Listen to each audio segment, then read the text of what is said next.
Di tengah reruntuhan kota yang hancur, suara tembakan masih menggema.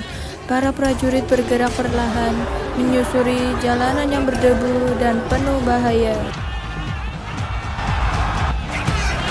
Mereka bertempur bukan hanya untuk bertahan hidup, tapi untuk harapan yang masih tersisa, untuk keluarga, untuk tanah air, dan untuk masa depan yang lebih baik.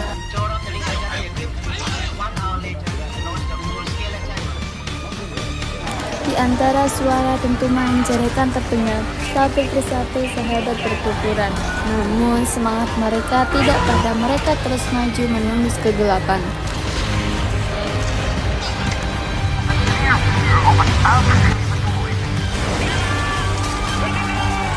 Di medan perang ini, keberanian diuji, dan jiwa-jiwa pemberani menuliskan sejarah dengan darah dan pengorbanan. Inilah film pendek perumusan naskah proklamasi dari kami.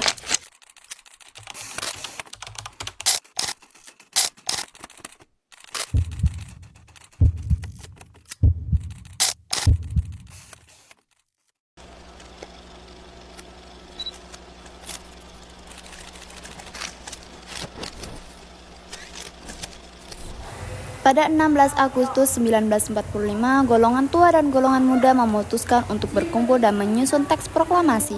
Rumusan teks proklamasi ini disusun di kediaman Laksana Muda Tadashi Maeda, Kepala Penghubung Angkatan Laut dan Tentara Kekaisaran Jepang di Jakarta.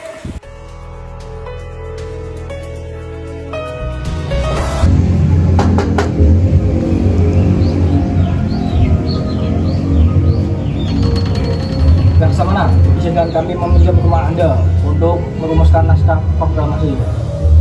Tentu saja, silakan. Semoga berhasil.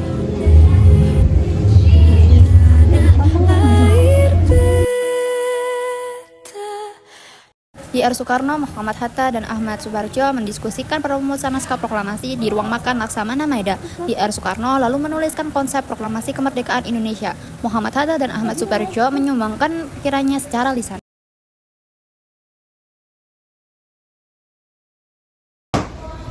Bagaimana usulan kalian tentang proklamasi yang kita bahas? Untuk mempersingkat waktu, saya sudah memiliki konsepnya. Oh, kalau begitu maukah Anda membacanya? Ya, dengan senang hati.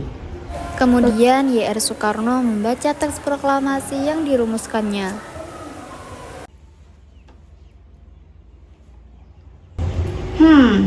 Bagaimana jika kalimat pertama dalam teks diambil dalam rumusan DPUPKI?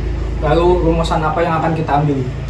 Bagian yang merupakan pernyataan bangsa Indonesia untuk menentukan nasibnya sendiri. Baiklah, apa ada usulan yang lain? Bagaimana jika kalimat kedua diubah menjadi pengambilan penguasaan? Baiklah, saya setuju. Atas nama siapa proklamasi ini? Karena itu semua berkas jasa-jasa bangsa Indonesia berarti atas nama bangsa Indonesia. Ide yang bagus, Bung. Bagaimana menurut kalian?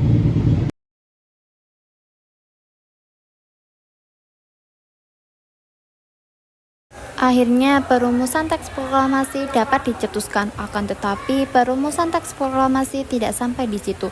Pembahasan yang akan dilakukan selanjutnya ialah penandatanganan teks proklamasi. Lalu siapa yang akan mendatangani teks proklamasi ini? Bagaimana jika dibuat seperti Declaration of Independence Amerika? Bagaimana maksudnya?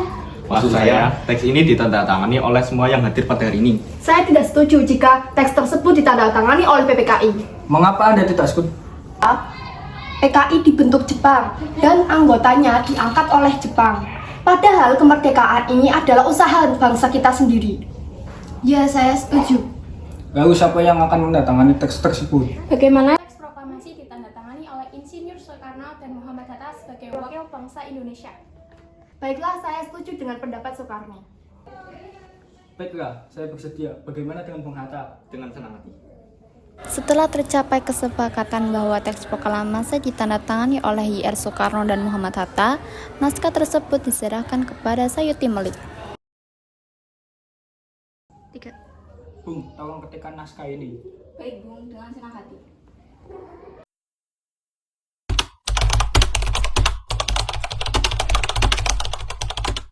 Sesudah naskah teks proklamasi diterima oleh Sayuti Melik, beliau mengubah beberapa kata yang ejaannya dianggap kurang tepat.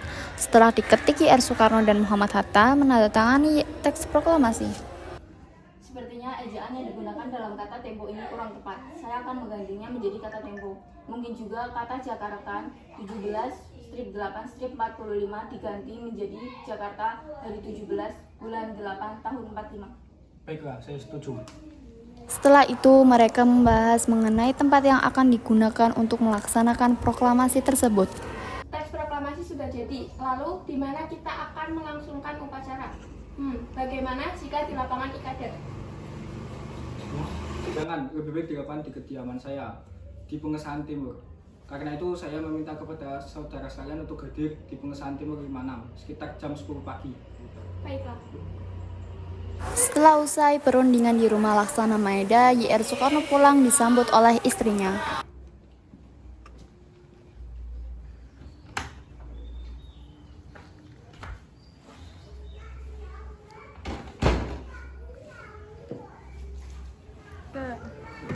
Alhamdulillah, semua berjalan dengan lancar.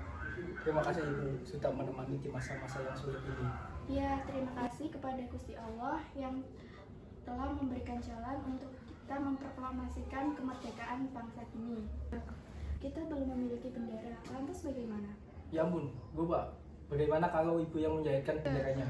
Tapi Ibu tidak punya kain, Pak. Ibu hanya punya kain merah dan kain putih saja. Apa tidak apa-apa? Tentu saja, kalau begitu buatlah bendera sesederhana mungkin. Bagaimana jika kita namakan benderanya Sangsaka Merah Putih? Baiklah, kita namakan benderanya Sangsaka Merah Putih. Indonesia tanah air beta pusaka abadi nan jaya. Indonesia sejak dulu kala tetap dipuja-puja bangsa. Sekian film pendek yang dapat kami persembahkan. Kurang lebihnya kami mohon maaf. Terima kasih. Wassalamualaikum warahmatullahi wabarakatuh.